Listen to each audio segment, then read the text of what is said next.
जरा सोचिए, एक आदमी जो लद्दाख के पर्यावरण, संवैधानिक अधिकारों और लोकतांत्रिक मांगों की बात कर रहा था, उसे अचानक देश की सुरक्षा के लिए खतरा घोषित कर दिया जाता है। उस पर नेशनल सिक्योरिटी एक्ट लगा दिया जाता है, हजारों किलोमीटर दूर जेल में भेज दिया जाता है और करीब 170 दिन बाद सरकार कहती है, ठीक है, अब इन्हें छोड़ दीजिए। तो पहला सवाल यहाँ यही होता है खड़ा कि अगर सोनम वांगचुक इतना बड़ा खतरा थे तो अचानक सरकार का मन कैसे बदल गया।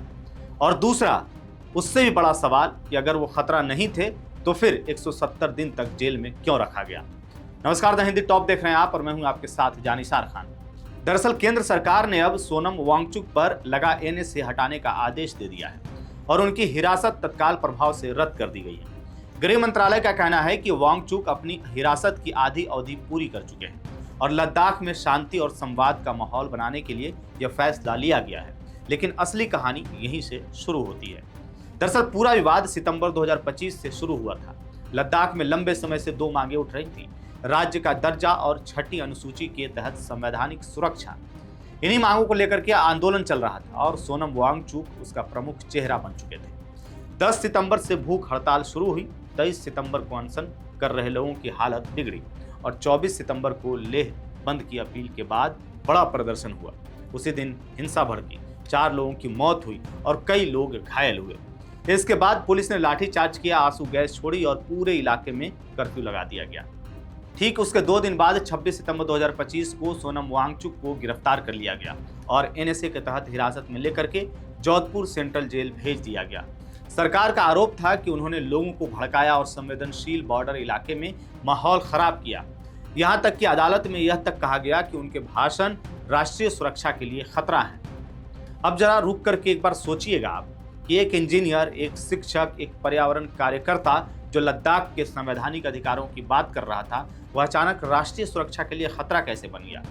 और उससे ही बड़ा सवाल कि अगर वो इतना बड़ा खतरा थे तो अब अचानक उन्हें छोड़ क्यों दिया जा रहा है। गृह मंत्रालय अब कह रहा है कि सरकार लद्दाख में शांति और विश्वास का माहौल बनाना चाहती है और सभी हितधारकों से बातचीत करना चाहती है। लेकिन सवाल उठता है कि संवाद करना ही था तो पहले क्यों नहीं किया। क्या किसी आंदोलन को कुचलने के लिए पहले जेल और बाद में बातचीत की यह नीति अपनाई गई।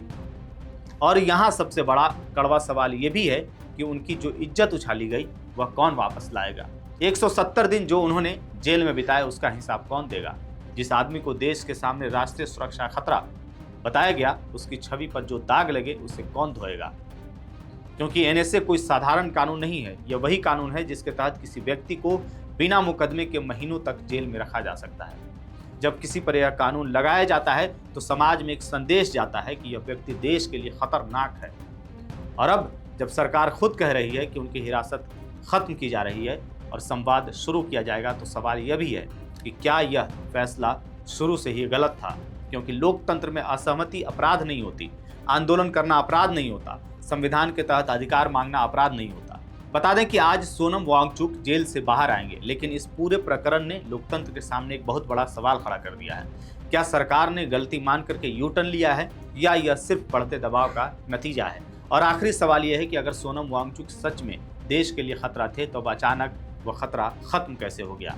इस पूरी खबर को लेकर के आप क्या सोचते हैं, इस मामले को आप कैसे देखते हैं, एनएसए को लेकर के आप क्या सोचते हैं, कमेंट करके अपनी राय हमें जरूर बताइएगा। मेरा नाम है जानिसार खान, आप देख रहे हैं द हिंदी टॉप। वीडियो अच्छी लगे तो चैनल को सब्सक्राइब कीजिएगा और हमें इंस्टा, फेसबुक और एक्स पर भी फॉलो कीजिएगा।